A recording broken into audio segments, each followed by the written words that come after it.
Na correria do dia a dia, ninguém repara nos silêncios, nem nos rostos que carregam batalhas invisíveis. Calvin Moore era só mais um sentado no canto de uma cafeteria. Um homem com um casaco militar antigo, uma xícara de café e o olhar fixo na janela. Mas quando dois policiais decidiram que ele não pertencia àquele lugar, tudo mudou. Não sabiam que aquele sem-teto tinha histórias que ninguém ali poderia imaginar, e que uma simples ligação transformaria não só o destino deles, mas o de todos ao redor.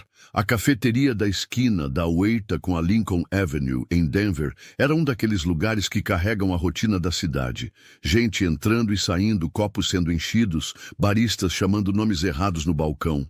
Para a maioria, era só mais um ponto no meio da pressa. Mas para Calvin Moore, aquele lugar tinha um valor especial. Era o único espaço onde ele ainda conseguia se sentir um pouco humano. Ele entrava ali sempre entre 9 e 10 da manhã. Nunca pedia muito. Um café preto pequeno e às vezes um pedaço de pão com manteiga quando dava. Pagava com moedas contadas, sempre organizadas antes em um saquinho plástico. Cumprimentava todos com um aceno.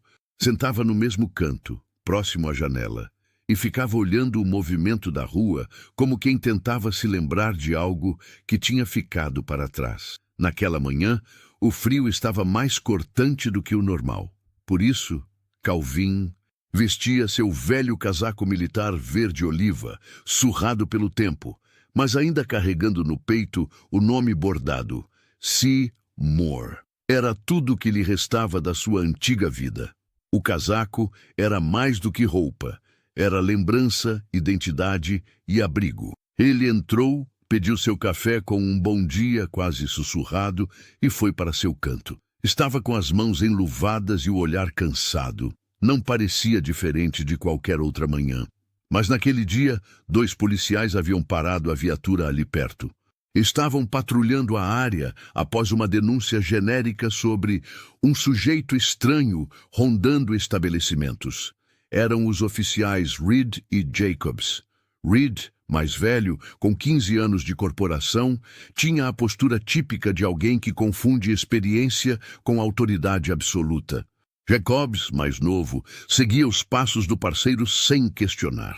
Pelo vidro da cafeteria, os dois avistaram Calvin. Viram o casaco, viram a barba por fazer, o olhar baixo e o copo de café nas mãos. E tomaram a decisão. "Tá vendo aquilo, Jacobs?" disse Reed, apontando com o queixo. "Esse tipo adora usar roupa militar para ganhar simpatia. Aposto que roubou esse casaco de alguém. Quer entrar lá para averiguar?" respondeu Jacobs, hesitando. "Vamos fazer nosso trabalho." Entraram sem dizer palavra. O som da porta se abrindo chamou a atenção de alguns clientes. O ambiente, antes barulhento com pedidos e conversas, pareceu abaixar o tom assim que os dois atravessaram o salão em direção a Calvin. "Bom dia, senhor. Podemos falar com você um instante?" disse Reed, já se aproximando da mesa. Calvin ergueu o olhar devagar, com um semblante calmo. Assentiu. "Claro. Esse casaco é seu?" "É. Ganhei quando servi." Jacobs observava o bordado com desconfiança. Reed cruzou os braços. "Serviu onde?" "Oriente Médio. Forças Especiais. De 2003 até 2018. Reed riu. Um riso curto, debochado. "E agora tá aqui, tomando café com moedas?" Calvin manteve a calma. "Agora tô tentando não esquecer quem eu fui." Outros clientes já começavam a perceber o clima estranho. Alguns observavam de longe. O gerente se aproximou discretamente. "Está tudo certo aqui, senhores?" Reed foi direto. "Recebemos uma denúncia. Precisamos confirmar se esse casaco é autêntico e se foi obtido legalmente." "Ele entra aqui há meses", disse o gerente, cauteloso. "Sempre se comporta com educação, paga o que consome, nunca houve problema." "E desde quando?" "Aparência educada garante ficha limpa", retrucou Reed, ignorando o comentário. Jacobs se aproximou e puxou o casaco de Calvin sem permissão, examinando a costura interna. Encontrou uma etiqueta com um número de série e o nome completo: Calvin D. Moore. Ainda assim, não se convenceu. Você pode ter conseguido isso em qualquer lugar. Um brechó, uma doação. Vamos precisar que nos acompanhe. Sem mandado? Perguntou o gerente, agora visivelmente tenso. Ele pode vir por bem ou por mal. Não force a situação. Calvin suspirou. Levou o copo de café à boca pela última vez, bebeu um gole e se levantou com lentidão. Mesmo com a humilhação, manteve a postura. Posso fazer uma ligação antes? Você vai ter tempo para isso na delegacia, respondeu Reed, e puxou as algemas. Os estalos metálicos ecoaram na cafeteria. Clientes observavam em choque. Uma senhora mais idosa murmurou para si mesma. Parece com meu irmão, ele também serviu e foi esquecido por todos. Enquanto era conduzido para fora, Calvin olhou em volta. Ninguém o defendia. Ninguém dizia nada. Mas também não era mais o mesmo olhar vazio de sempre. Havia dúvida, incômodo, vergonha silenciosa no ar. A porta se fechou atrás dele. Do lado de fora, o frio voltou a tocar sua pele. O casaco apertado contra o peito, agora sob os olhos julgadores de dois homens fardados que nunca viveram o que ele viveu. Dentro da viatura, Reed ligou o rádio, como se nada estivesse fora do comum. Mas Jacobs, ao olhar pelo retrovisor e ver Calvin encarando a cidade com tranquilidade, murmurou. E se ele estiver dizendo a verdade? Calvin ouviu. Não respondeu.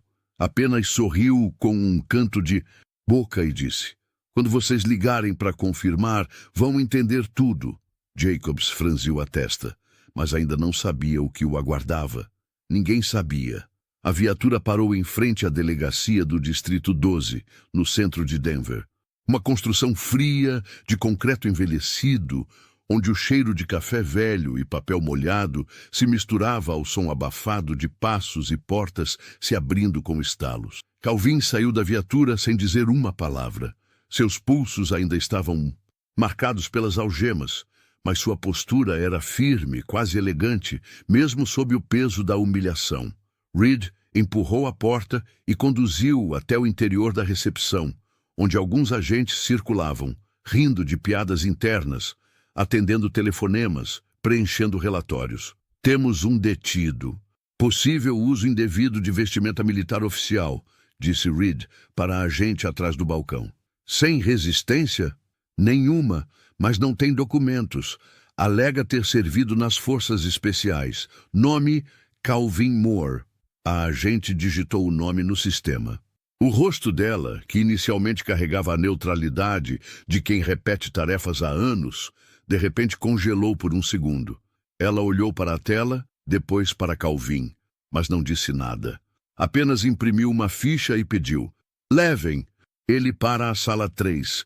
Aguarde verificação. Reed e Jacobs conduziram Calvin até a sala de triagem. Era pequena, com uma mesa de metal no centro, 2 cadeiras, uma luminária fraca. Não havia janelas. Senta aí, disse Reed, tirando as algemas e jogando-as na mesa com força desnecessária. Calvin se sentou, os pulsos vermelhos, a dignidade intacta. Jacobs, ainda inquieto, sentou-se do outro lado da mesa, com os olhos fixos em Calvin. Você disse que serviu, mas não tem nenhuma identificação, nenhuma prova. Não preciso provar nada a vocês. Só quero o meu direito a uma ligação. Reed riu. Ligação. Acha que está em um filme? Vai ligar para quem, seu advogado imaginário? Calvin o encarou, sem raiva. Vou ligar para o homem que me deve a vida. Talvez ele possa ensinar a vocês como se trata um veterano. Jacob se levantou. Deixa ele fazer a ligação, Reed. Se for conversa fiada, a gente só perde 5 minutos. Reed bufou, mas cedeu. Trouxe o telefone fixo da parede e o colocou sobre a mesa, puxando o fio até onde alcançava. Um número, 1 minuto. Calvin pegou o telefone, discou devagar. O número estava gravado na memória como cicatriz. Não precisava pensar. 3 toques, 4. Até que uma voz firme atendeu. Gabinete do general David Keller. Calvin endireitou as costas. Sargento Calvin Moore. Código 21A17. Preciso falar com ele. Urgente. Do outro lado da linha, silêncio por 2 segundos. Um momento. A linha ficou muda por mais 20 segundos. Reed olhava para Jacobs, revirando os olhos. Então a voz mudou. Agora era grave, precisa, familiar. Moore, onde você está? Distrito 12 de Denver, detido por suspeita de usar meu próprio casaco. Do outro lado da linha não houve indignação. Houve ação, rápida, direta. Permaneça aí, não fale mais com ninguém, estou a caminho. A ligação caiu. Calvin colocou o telefone no gancho, cruzou as mãos sobre a mesa e olhou para Reed, que agora estava menos confiante. Bom, acabou sua ligação. Agora vamos fazer a ficha. Vocês deviam ligar para alguém também, porque o que vem agora não é pequeno, disse Calvin em tom calmo, quase compassivo. Reed bufou. Olha só para esse cara. Acha que ainda está na ativa mandando ordens. Você saiu das ruas, parceiro, mas não deixou de ser só mais um. Jacobs, por outro lado, estava visivelmente desconfortável. Mexia as mãos, olhava para a porta. Sentia que alguma coisa estava diferente, e seu instinto de policial dizia para ouvir o silêncio entre as palavras. Menos de 30 minutos depois, a recepção da delegacia foi tomada por 3 carros pretos, sem identificação oficial aparente. De um deles, desceu um homem de terno escuro, óculos escuros e um crachá prateado pendurado no pescoço, com o brasão do Departamento de Inteligência Militar. A agente do balcão quase derrubou a xícara de café ao vê-lo. Em que posso ajudá-lo, senhor? Estou aqui em nome do General Keller. Onde está o senhor Calvin Moore? A sala da chefia foi acionada imediatamente. O capitão Thompson, comandante da delegacia, veio pessoalmente à recepção, tentando manter a compostura. Podemos saber o motivo da visita, senhor. Capitão, seu departamento deteve um veterano de guerra altamente condecorado, sem verificação, sem consulta ao Sistema de Reconhecimento Federal de Militares Ativos e Inativos. O General Keller quer um relatório em mãos até o fim do dia. E ele quer o sargento Moore liberado imediatamente, com pedido formal de desculpas da corporação. Thompson gelou. Não era a primeira vez que um erro administrativo tomava proporções assim, mas era a primeira vez que envolvia um nome tão importante. Ele mesmo desceu até a sala onde Calvin ainda estava sentado, agora de braços cruzados e olhar calmo. Sargento Moore, disse, chamando-o pela patente como um pedido de perdão disfarçado. Pode nos acompanhar, por favor? Calvin se levantou, lançou um olhar rápido a Jacobs, que abaixou os olhos. Reed fingia não perceber. Ao sair da sala, sem algemas, sem empurrões, sem pressa, Calvin apenas disse: obrigado por não terem me ouvido, porque agora todo mundo vai ter que escutar. Enquanto Calvin aguardava no centro médico da base militar em Colorado Springs, sentado em uma sala silenciosa, com paredes claras e cheiro de desinfetante, do outro lado da cidade, em uma sala restrita da inteligência militar, oficiais liam, em voz baixa, o nome dele como se estivessem abrindo um baú esquecido. O nome Calvin D. Moore voltava a aparecer nos registros oficiais pela primeira vez em anos, puxado dos arquivos confidenciais com urgência após a ligação feita diretamente ao gabinete do General Keller. Os rostos na sala mudavam à medida que as informações surgiam na tela. Era como folhear as páginas de uma história de guerra que ninguém tinha terminado de contar. Calvin tinha se alistado em 2003, logo após os ataques de 11 de setembro. Era jovem, idealista e carregava nos olhos a raiva de quem viu a própria cidade se partir em medo. Cresceu em Detroit, num bairro esquecido pelo tempo, e viu no exército, não apenas uma chance de estabilidade, mas uma forma de dar sentido à sua vida. Serviu com honra, com garra e com um tipo de lealdade que hoje parecia fora de moda. As missões vinham uma atrás da outra, cada uma mais arriscada, até que seu nome foi parar nos quadros da Força de Reconhecimento Avançado, um setor de elite que atuava sob o mais absoluto sigilo. Um dos oficiais presentes na análise reconheceu a sigla de uma operação em que Calvin havia participado, Sentry Shield, em Kandahar, em 2011. Uma missão que havia dado errado desde o início, em território hostil, com perda de comunicação e emboscadas coordenadas. Foi nessa missão que ele salvou não apenas seu pelotão, mas o próprio Coronel Keller, arrastando-o por mais de 300 metros sob fogo cruzado, mesmo já ferido. Essa era a história que nunca fora contada fora dos relatórios classificados. E ali, diante daqueles oficiais, ela ganhava contornos humanos. Durante os anos de serviço, Calvin acumulou condecorações que muitos oficiais jamais chegariam a sonhar. Estrela de bronze, coração roxo, medalhas de mérito e reconhecimento estratégico. Mas essas honrarias, que deveriam ter sido sua garantia de respeito pelo resto da vida, se tornaram apenas pedaços de papel esquecidos em uma pasta depois que ele retornou ao país. O retorno foi tudo, menos glorioso. Como tantos outros veteranos, ele voltou para um mundo que não sabia acolher quem vinha partido por dentro. Não houve desfile nem recepção calorosa. Houve apenas o silêncio, os pesadelos e a solidão. O diagnóstico foi rápido: transtorno de estresse pós-traumático. As imagens da guerra não ficavam no passado. Vinham visitá-lo todas as noites, sem pedir licença. Os gritos, os tiros, o sangue, as ordens cortantes, tudo estava ali, mesmo quando ele caminhava pelas ruas de sua cidade tentando retomar a vida. Sem apoio psicológico adequado, recusando rótulos de invalidez, Calvin tentou seguir sozinho. Trabalhou como segurança, entregador, auxiliar de manutenção. Mas a mente não acompanhava. Crises de pânico, surtos de ansiedade, noites sem dormir. Um dia, sofreu um colapso em um supermercado enquanto reabastecia prateleiras. Desmaiou entre os corredores. Foi levado ao hospital, recebeu alta no mesmo dia. Nenhum acompanhamento, nenhum cuidado. Aos poucos a vida foi se esvaziando. Perdeu o emprego, perdeu o contato com a família. Viu o casamento ruir em silêncio.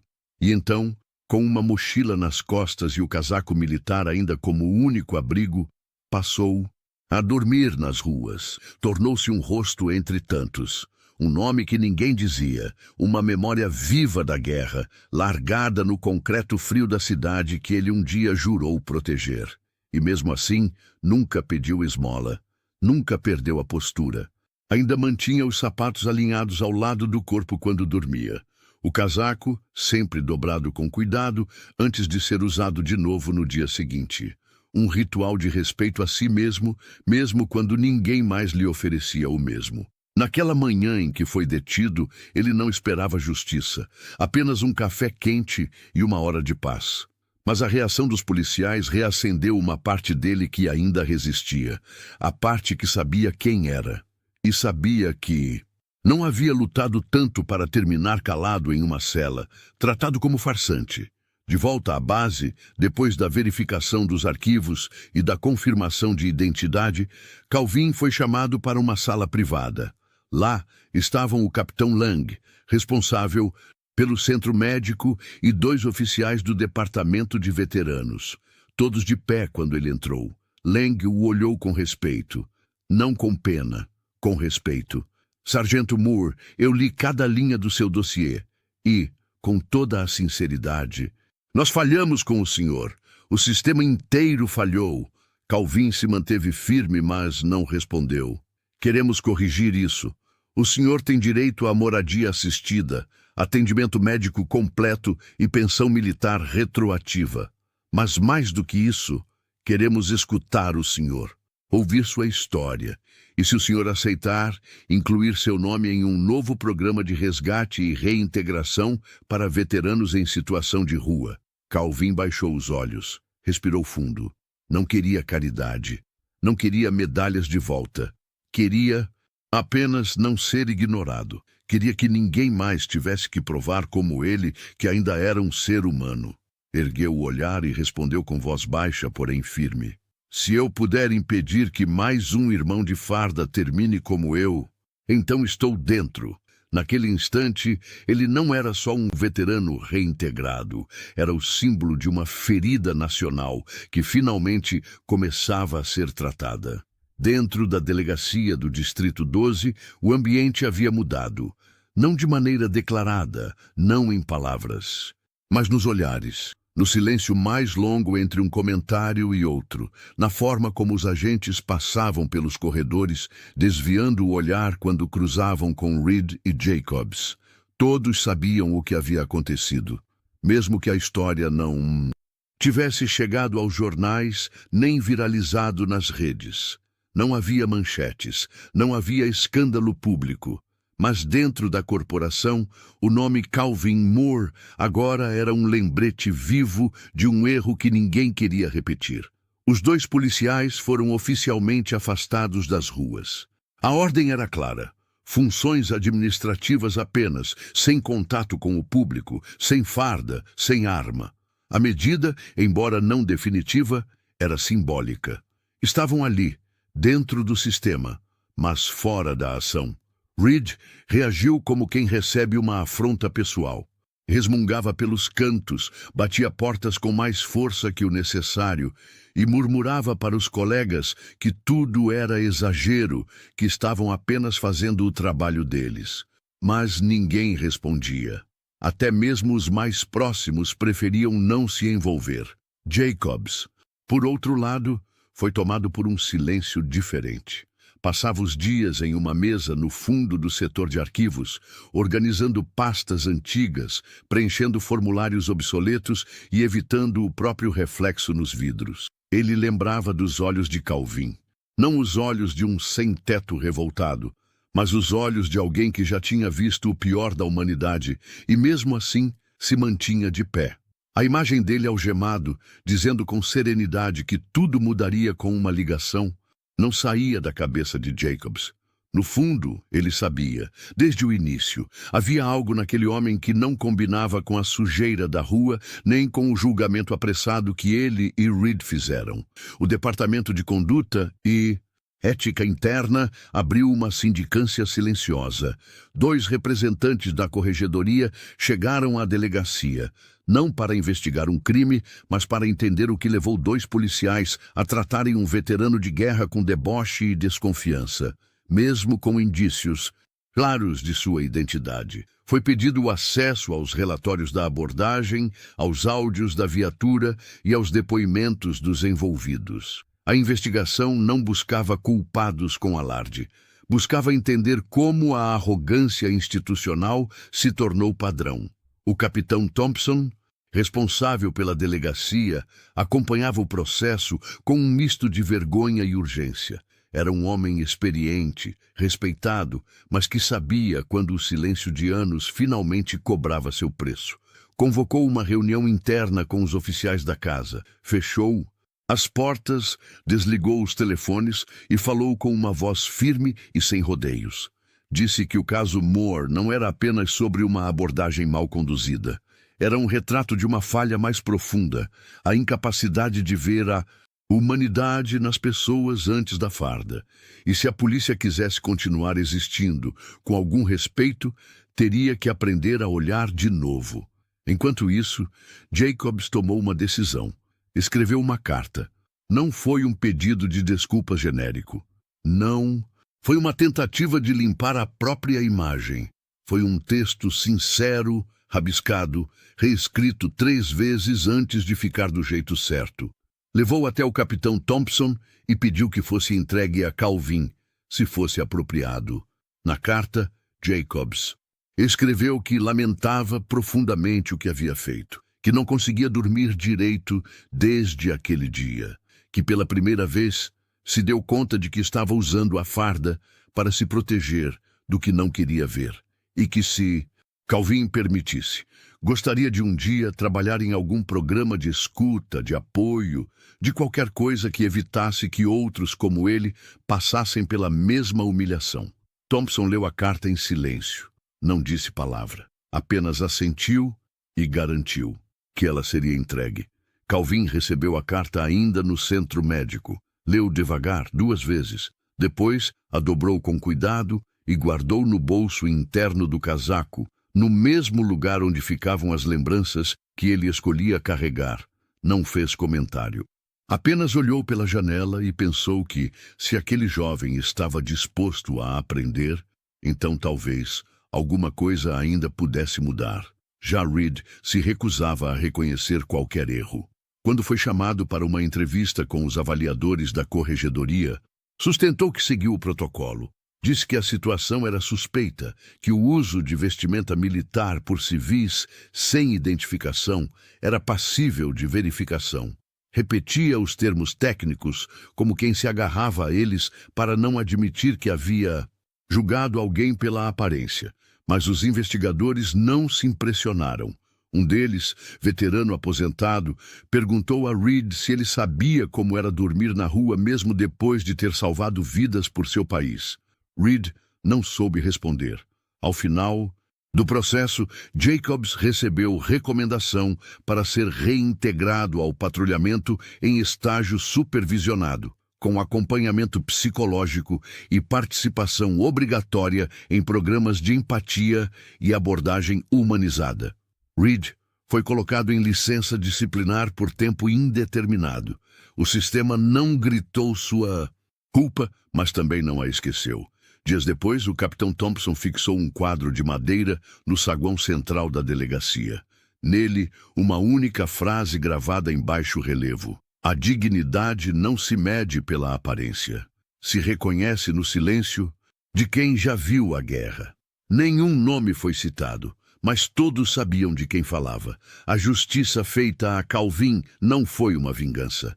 Não veio com gritos, nem com câmeras. Foi lenta, silenciosa e poderosa. Do tipo que transforma por dentro. Do tipo que recoloca as peças no lugar, mesmo quando ninguém está olhando. No quarto simples da ala médica da base militar, o tempo parecia se mover diferente. Não havia barulho de trânsito, nem passos apressados, nem o olhar de julgamento que Calvin havia aprendido a suportar nas ruas. Ali, o silêncio era outro. Era o tipo de silêncio que curava. Havia uma jarra de água limpa na mesa de cabeceira, roupas dobradas com cuidado em uma cadeira e uma pequena planta em um vaso de plástico ao lado da janela. Nada disso era luxo, mas tudo ali tinha o que ele não via há anos: cuidado. Calvin dormia melhor. Pouco a pouco, as noites deixavam de ser guerra. Ainda acordava suando, vez ou outra, com o coração acelerado, mas não estava mais sozinho quando isso acontecia. A enfermeira Margaret, que o atendia quase todos os dias, já sabia quando o silêncio dele significava dor. Trazia chá quente, sentava por 5 minutos ao lado da cama e dizia com voz baixa que ele podia respirar devagar. E ele respirava. Enquanto isso, do lado de fora daquele quarto, o nome Calvin Moore circulava de sala em sala, gabinete em gabinete, não como uma celebridade, mas como um alerta e também um espelho. Representantes do Departamento de Assuntos de Veteranos, do Alto Comando Militar e de centros de reintegração passaram a se reunir em sigilo, revendo protocolos, discutindo lacunas e confrontando a mesma pergunta incômoda. Como um homem condecorado, com histórico exemplar, havia sido esquecido por tantos anos a ponto de ser algemado por usar o próprio casaco. Não houve coletiva de imprensa, nem campanha de marketing, mas houve ação. Foi criado um núcleo emergencial dentro da Divisão de Reintegração Nacional, com foco exclusivo em localizar veteranos desaparecidos do sistema. Não se tratava apenas de burocracia, era pessoal. O nome do projeto foi batizado em silêncio, em uma sala de reuniões, sem fotógrafos. Programa Moore. Em homenagem a quem não pediu homenagem, mas forçou o sistema a enxergar. Calvin soube disso por uma assistente que veio acompanhá-lo em uma das consultas.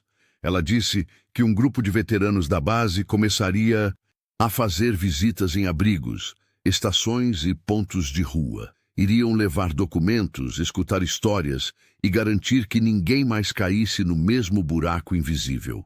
Perguntou a ele se gostaria de participar, como conselheiro. Ele hesitou. Tocou no próprio casaco, ainda com o bordado Seymour no peito. Respirou fundo e respondeu que sim, não por vaidade, mas porque sabia que ainda havia muitos como ele, silenciosos, sentados em bancos de praça, esperando que alguém os reconhecesse sem precisar mostrar uma medalha. Poucos dias depois, o coronel responsável pela base o recebeu em uma sala discreta. Estava com uma pasta preta sobre a mesa, um café forte em uma caneca de aço e um semblante respeitoso. Disse a Calvin que os policiais envolvidos no caso haviam sido avaliados, que medidas internas estavam em andamento e que a carta de desculpas enviada por Jacobs havia sido recebida com respeito. Perguntou se ele queria formalizar uma denúncia, abrir processo, buscar reparação civil. Calvin respondeu, com a voz calma de sempre. Não queria indenização, não queria vingança, queria mudança. Queria que cada policial do país aprendesse a enxergar antes de julgar, que cada agente entendesse que nem todo homem ferido é um problema. Às vezes, é só alguém tentando sobreviver em silêncio. O coronel assentiu. Disse que os treinamentos internos já estavam sendo atualizados, que a frase dita por Calvin durante a conversa, a dignidade não grita, ela se carrega, havia sido transformada em material de formação, que em breve outros nomes como o dele também seriam lembrados. Na base, Calvin passou a andar com mais liberdade. Conversava com jovens soldados, contava histórias de combate, dava conselhos sobre disciplina, postura, respeito. Não falava muito sobre o que sofreu depois da guerra. Preferia deixar que entendessem por entre as entrelinhas. Os que tinham sensibilidade percebiam. Durante as conversas nunca dizia que morou na rua, nunca dizia que foi algemado, mas sempre terminava com a mesma frase, olhando nos olhos de quem o ouvia. Se um dia você cruzar com alguém que parece ter perdido tudo, lembre que talvez ele só tenha perdido o olhar de alguém como você.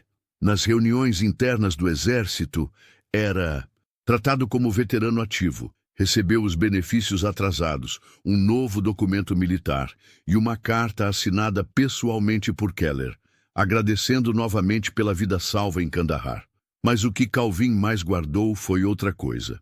Um convite para participar do Conselho Consultivo de Reintegração Nacional. A primeira reunião seria em Washington, dali a 3 meses. Aos poucos, a justiça acontecia, não como vingança, mas como reparação, sem câmeras, sem manchetes, apenas justiça, da forma mais poderosa que existe, em silêncio. Na manhã em que Calvin saiu pela primeira vez como conselheiro do novo programa de apoio a veteranos, o céu estava limpo e o ar tinha aquele cheiro de outono que traz consigo a ideia de recomeço. Ele usava o mesmo casaco militar, agora lavado, costurado e com os botões restaurados, e uma camisa azul clara por baixo, simples, mas bem passada. Caminhava com postura ereta, não por orgulho, mas por hábito. Tantos anos de serviço ensinavam o corpo a não esquecer a dignidade, mesmo quando o mundo tentava tirá-la. O centro de acolhimento ficava num prédio discreto, sem bandeiras na entrada nem placas chamativas. Lá dentro, cadeiras plásticas, café morno e uma mesa de madeira com documentos espalhados. 3 outros veteranos participavam do mesmo programa, cada um com um passado diferente, mas todos com o mesmo olhar de quem já teve tudo, e depois perdeu até o nome. Calvin foi recebido com um aceno tímido por um dos coordenadores civis, que explicou o funcionamento do grupo. Escuta ativa, triagem para encaminhamentos médicos, orientação sobre benefícios e, o mais importante, conversar com aqueles que ainda estavam nas ruas e não confiavam em ninguém. Disseram que era esse o principal motivo de ter chamado Calvin, porque alguém que viveu na pele é mais ouvido do que alguém com crachá. A primeira abordagem aconteceu perto de uma estação de metrô. Um homem de barba grande, olhos fundos e mãos trêmulas, se aquecia num cobertor encardido encostado numa pilastra. Quando Calvin se aproximou, O homem franziu a testa. Não gostava de assistente social. Já tinha sido tratado como lixo por muita gente bem-intencionada. Mas Calvin não se apresentou como funcionário, não trouxe papel, nem discurso. Sentou-se ao lado do homem com calma. Também já dormi em calçada, disse, e fiquei um bom tempo achando que isso era o final. O homem o olhou de lado, desconfiado. Depois notou o casaco. Os olhos se fixaram no nome bordado.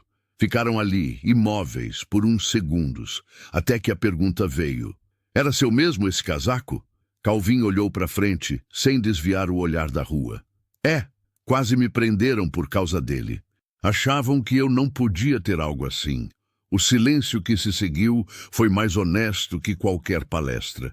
Era o tipo de conversa entre iguais, entre sobreviventes.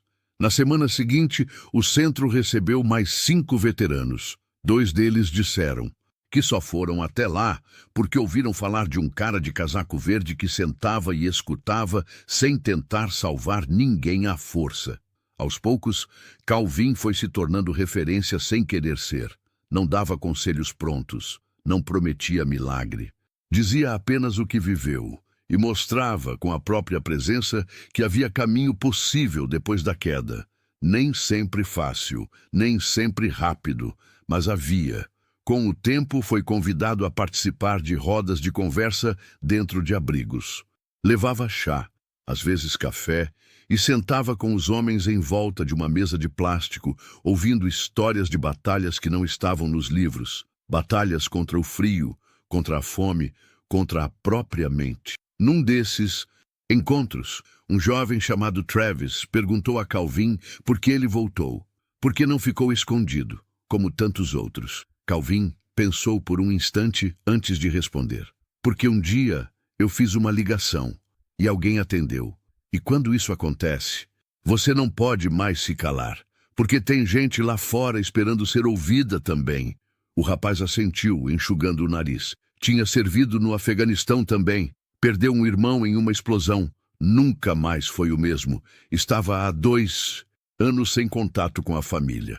Naquela noite, dormiu no abrigo pela primeira vez em meses e no dia seguinte aceitou ajuda para iniciar o processo de reintegração. Calvin viu isso acontecer com mais alguns, não com todos. Alguns resistiam, outros sumiam, mas ele já não esperava salvar o mundo. Só queria ser o tipo de presença que ele mesmo precisava ter encontrado quando estava no fundo. No 3º mês, foi convidado para visitar a Academia de Formação de Policiais da região. Um novo módulo havia sido criado. Abordagem humanizada com veteranos em situação de vulnerabilidade. O diretor da escola pediu que ele compartilhasse sua experiência. Não como vítima, mas como educador. Na sala cheia de jovens fardados, Calvin caminhou até o centro, tirou o casaco, colocou sobre a cadeira e ficou em silêncio por quase 1 minuto. Depois disse: "Esse casaco aqui me deu orgulho, me deu respeito. Mas um dia ele quase me levou para a cadeia, porque alguém achou que um homem como eu não podia ter algo assim." A sala estava muda. Eu não estou aqui para pedir desculpas, nem para dizer que todo policial é inimigo. Eu só estou aqui para pedir que vocês aprendam a olhar mais fundo. Às vezes, a gente carrega um pedaço da guerra no olhar, e o que parece desordem é só cansaço. O que parece ameaça é só alguém que quer ser visto. Ao fim da fala, um dos recrutas se levantou e agradeceu em voz alta. Disse que jamais esqueceria aquelas palavras. Outros o seguiram com palmas tímidas, que logo se tornaram firmes.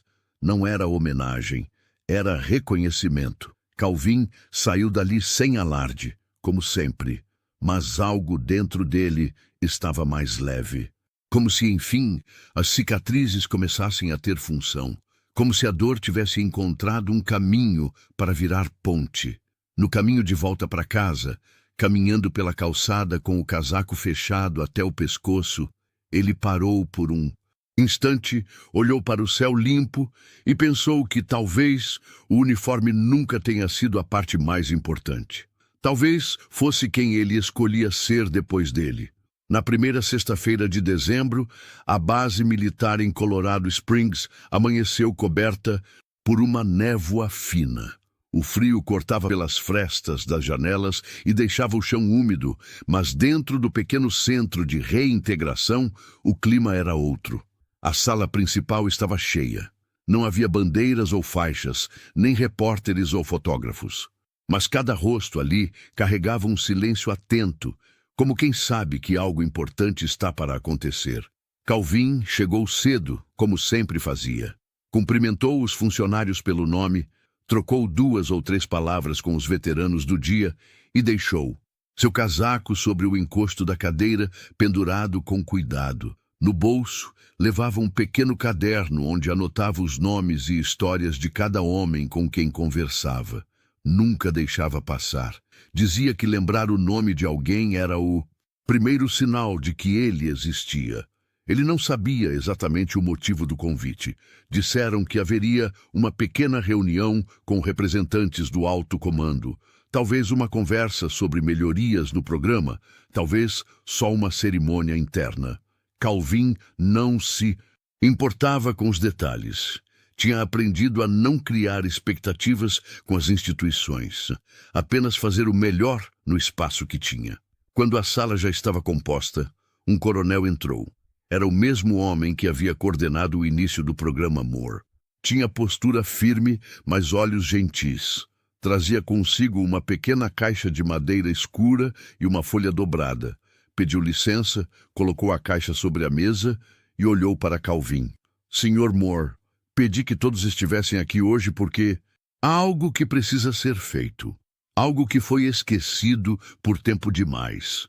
Calvin ajeitou a postura confuso. Não estava acostumado a ser chamado para o centro de uma sala, muito menos para ser o centro de alguma coisa. O coronel continuou. Há exatos 10 anos, durante a Operação Sentry Shield, o senhor executou uma ação que salvou 9 vidas, inclusive a do então coronel David Keller. A recomendação para condecoração foi aprovada, mas por motivos burocráticos, nunca chegou até o senhor. Calvin olhou para a caixa sobre a mesa. Seu rosto não demonstrou surpresa, mas seus olhos baixaram por um segundo. Aquele momento tinha o peso de uma década de silêncio. Hoje, Sr. Moore, corrigimos esse erro. O coronel abriu a caixa e retirou uma medalha cuidadosamente posicionada em um suporte de veludo. Era uma estrela de bronze, a mesma que já aparecia no papel, mas que ele nunca havia tocado com as próprias mãos. Sem discurso ensaiado, o Sinton, coronel apenas estendeu a medalha. Em nome do Exército dos Estados Unidos e com profundo respeito, obrigado pelo seu serviço e por sua paciência com um país que demora a reconhecer seus heróis. Calvin se levantou, caminhou até a frente da sala com passos lentos. Não havia música, não havia flashes, apenas silêncio. Ele segurou a medalha com as 2 mãos, observou-a por alguns segundos e assentiu com a cabeça. Obrigado, senhor. Mas, se me permite, quero deixar essa medalha aqui, no centro. O coronel franziu a testa, curioso. Por que isso, sargento? Porque ela não representa só o que eu fiz, representa todo mundo que passou por isso e não teve nem chance de pedir ajuda. Eu só consegui fazer uma ligação. Muitos nem isso conseguem. Quero que, quando alguém novo entrar aqui, veja essa medalha e saiba que a história dele também pode continuar. A sala ficou em silêncio absoluto. Não era uma fala de efeito. Era a verdade de alguém que havia carregado o peso da invisibilidade por anos e agora transformava o reconhecimento em ponte para os outros. A medalha ficou no centro da sala, protegida por uma redoma de vidro com uma pequena placa. Ao lado, doada por quem não queria aplausos, mas mudança. Depois da cerimônia, Calvin foi cumprimentado por dezenas de veteranos. Muitos que não tinham coragem de contar suas próprias histórias, mas que encontraram nas palavras dele uma autorização silenciosa para não se envergonhar. Um deles, um homem chamado Hector, veterano do Golfo, disse baixinho: "Eu achei que estava morto por dentro. Mas depois que te vi falando com o Travis naquela noite, Eu fui dormir pela primeira vez num lugar quente. Calvin não respondeu. Apenas tocou no ombro dele com firmeza. Aquilo bastava. Com o tempo, seu nome começou a circular em outros centros, outras cidades. Não como celebridade, mas como referência, convidado para dar palestras, participar de rodas de conversa, integrar grupos de revisão de conduta policial. Ele aceitava alguns, recusava outros. Não queria virar símbolo. Queria continuar sendo útil. Essa era sua forma de seguir em frente. Certa tarde, quando voltava para casa, parou numa lanchonete de beira de estrada. Entrou, pediu um café e se sentou perto da janela. Um atendente jovem veio servir. Olhou para ele com curiosidade, depois para o casaco. O senhor serviu? Calvin sorriu com um canto da boca. Servi, sim. O jovem fez um gesto de respeito, recuando ligeiramente. Obrigado por isso. Calvin assentiu e ficou ali, tomando o café devagar, olhando o movimento da rua do lado de dentro. Um gesto simples, mas que um dia foi negado a ele. Na saída, deixou uma nota de $20 sob a xícara, com um bilhete escrito à mão. Nunca julgue quem usa um casaco gasto. Ele pode carregar mais história do que você imagina. Era uma manhã fria de janeiro quando Calvin desceu do ônibus na mesma esquina de sempre. A calçada da 8ª Avenida parecia menor do que ele lembrava. Os prédios estavam iguais. Os sons do trânsito ainda ecoavam no fundo. E a cafeteria na esquina mantinha o letreiro aceso como se o tempo nunca tivesse passado. Mas ele sabia. Muita coisa havia mudado desde aquela última vez. O casaco verde-oliva ainda o acompanhava.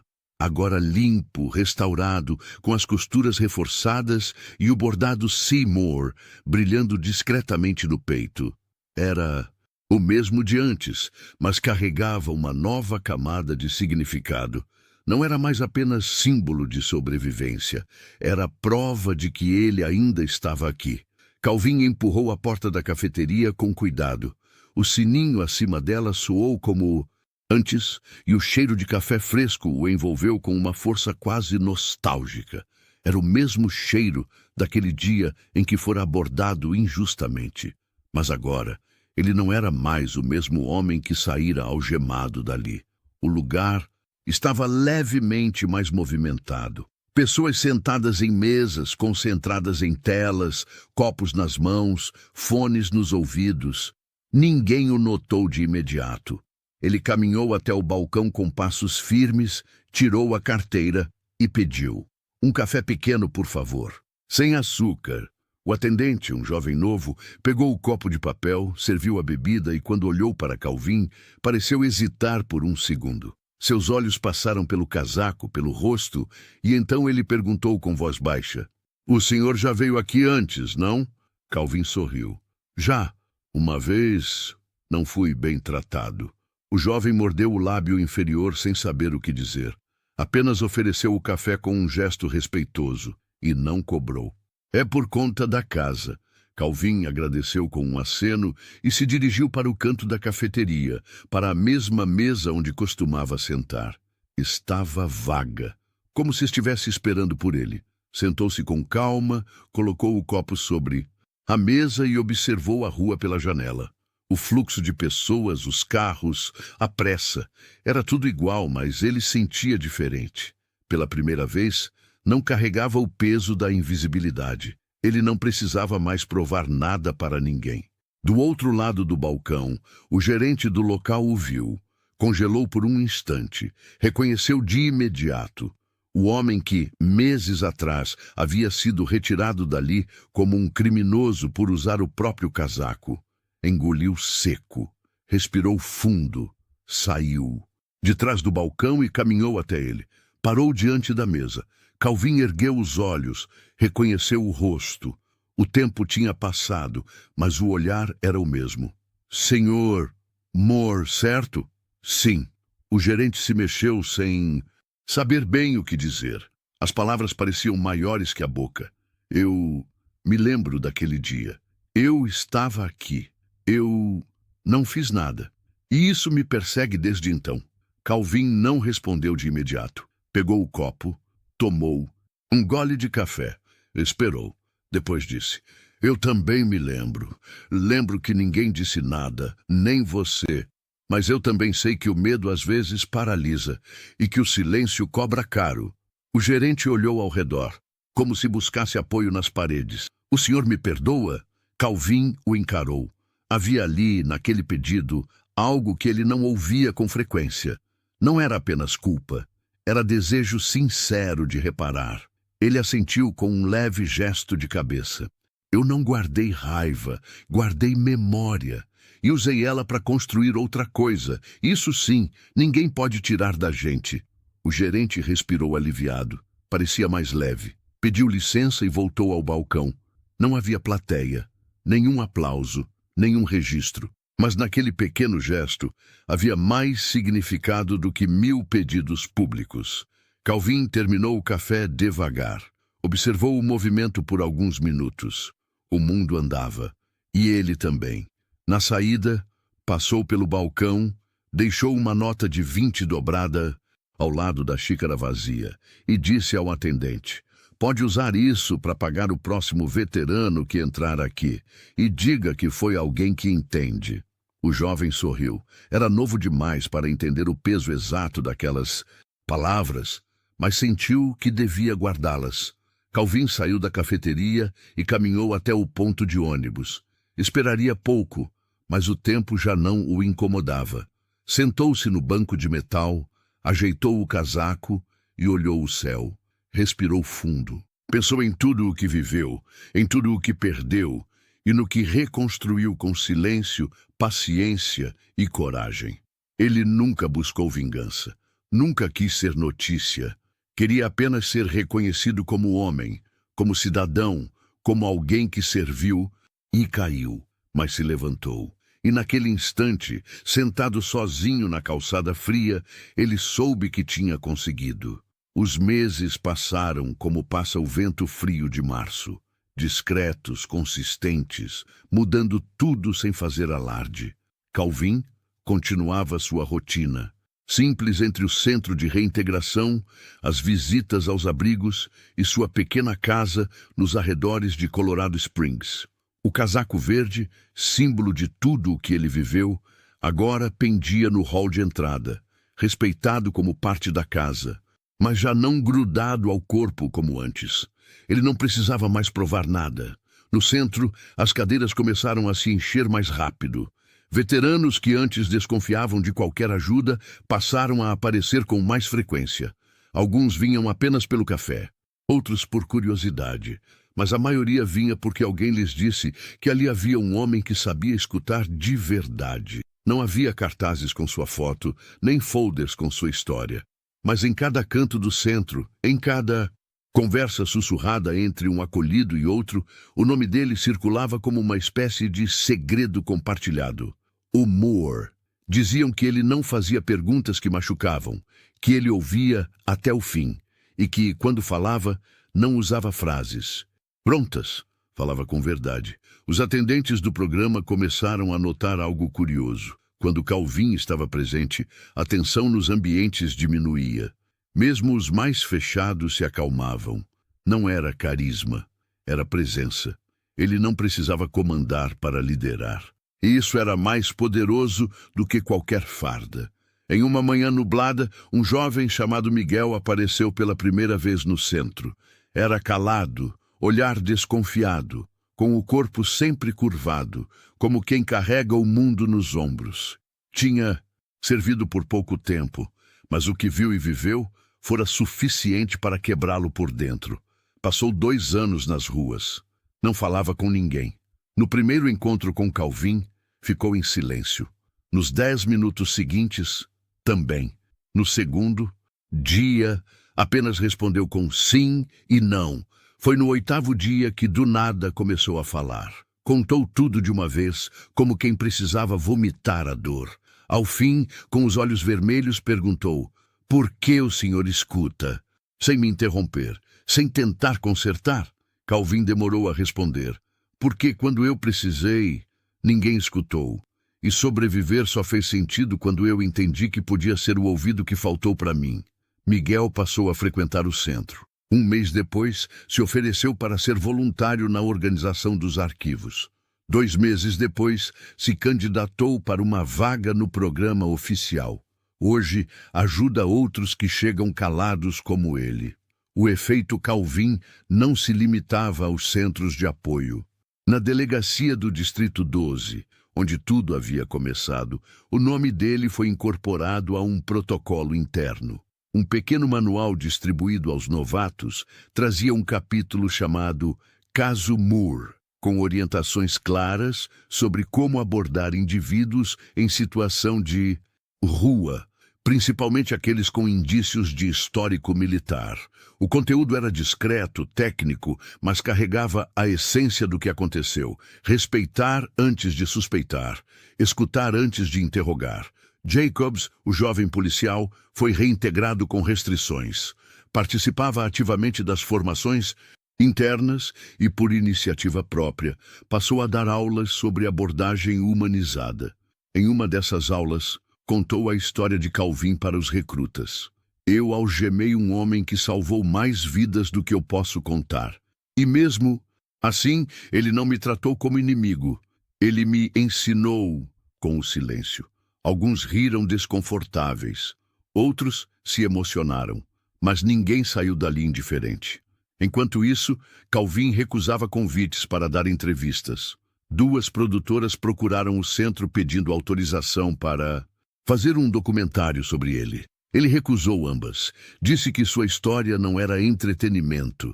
Disse que não queria ser lembrado como exceção, mas como sinal de que há muitos como ele por aí. Invisíveis, mas reais. No fim do dia, o que mais importava para ele era simples: continuar presente, levar café, lembrar nomes, reforçar que a dignidade de um homem não pode ser medida pelo lugar onde ele dorme, mas pela forma como ele continua tentando viver. Numa tarde chuvosa, Margaret, a enfermeira que o atendeu nos primeiros dias de internação, apareceu de surpresa no centro. Levava um envelope nas mãos. Lá dentro, uma carta. Era do general Keller, escrita à mão. Calvin, hoje cedo, ao revisar relatórios do programa, vi que mais de 200 veteranos foram localizados e reencaminhados para tratamento por meio do projeto que você ajudou a formar. Muitos deles disseram a mesma coisa. Fui ouvido pela primeira vez em anos. Você não é só parte dessa história. Você é o motivo dela ter começado. Com respeito eterno, Keller. Calvin leu em silêncio. Não disse nada, apenas dobrou a carta com cuidado e guardou no caderno onde anotava as histórias dos outros. Aquela, ele sabia, era apenas mais uma página no caderno invisível que ele vinha escrevendo sem precisar publicar. Seu legado não seria visto em prêmios nem em manchetes, mas estaria presente em cada homem que voltou a dormir sob um teto, em cada recruta que pensasse 2 vezes antes de sacar algemas, em cada atendente que, diante de um olhar perdido, dissesse: senta aqui, me conta seu nome.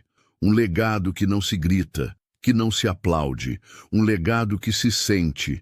Era início de primavera quando Calvin sentou-se no banco de madeira do pequeno jardim, nos fundos da casa onde agora vivia.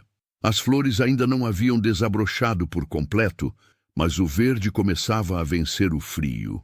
O som dos pássaros era suave, e a luz do sol tocava seu rosto com delicadeza. Ali, no silêncio daquele quintal simples, ele sentia que, enfim, podia respirar sem o peso do passado pressionando os pulmões. O casaco verde-oliva estava pendurado dentro de casa, dobrado com cuidado em um suporte de parede que ele mesmo instalou. Não precisava mais usá-lo todos os dias. Já não era escudo, nem prova. Agora era memória. E lembrança, quando respeitada, não dói, ensina. Desde a última visita à cafeteria, onde tudo começou, Calvin continuava sua rotina com tranquilidade. Seguia no centro de acolhimento, mas agora como mentor de novos conselheiros. Passava mais tempo treinando pessoas do que atendendo diretamente. não por cansaço, mas porque entendeu que sua história precisava gerar continuidade. Isso se fazia multiplicando escuta, não centralizando aplausos. Certa tarde, um grupo de novos voluntários perguntou a ele o que mais desejava, agora que sua vida estava em paz. Pensaram que ouviriam uma resposta simples. Uma viagem, talvez. Ou reencontrar a família. Mas ele demorou a responder. Cruzou os braços sobre o peito, olhou para o chão de terra batida do jardim e disse: que ninguém precise viver o que eu vivi para ser tratado como humano. O silêncio tomou conta da sala. Era isso, era só isso, mas era tudo. Algumas semanas depois, Calvin recebeu uma carta do próprio gabinete do Exército. Um convite formal para participar de um painel nacional sobre políticas públicas para veteranos, em situação de rua. Ele sorriu ao ler. Não era do tipo que gostava de holofotes, mas respondeu com um sim. Alguém tem que estar lá e dizer a verdade sem florear, disse ao coordenador do centro. E se eu puder ser essa voz, então ainda tenho trabalho a fazer. Foi até Washington, em silêncio, acompanhado por um oficial de transporte. A reunião aconteceu em uma sala oval simples, com representantes civis e militares, legisladores e gestores. Quando chegou sua vez de falar, não usou slides, nem discursos decorados. Disse apenas o que viveu. E como uma simples ligação, feita de uma sala fria, com algemas no pulso, mudou não só o destino dele, mas de centenas de outros esquecidos. Não pediu mais verba, pediu mais humanidade. Foi ouvido e voltou para casa no dia seguinte, como sempre.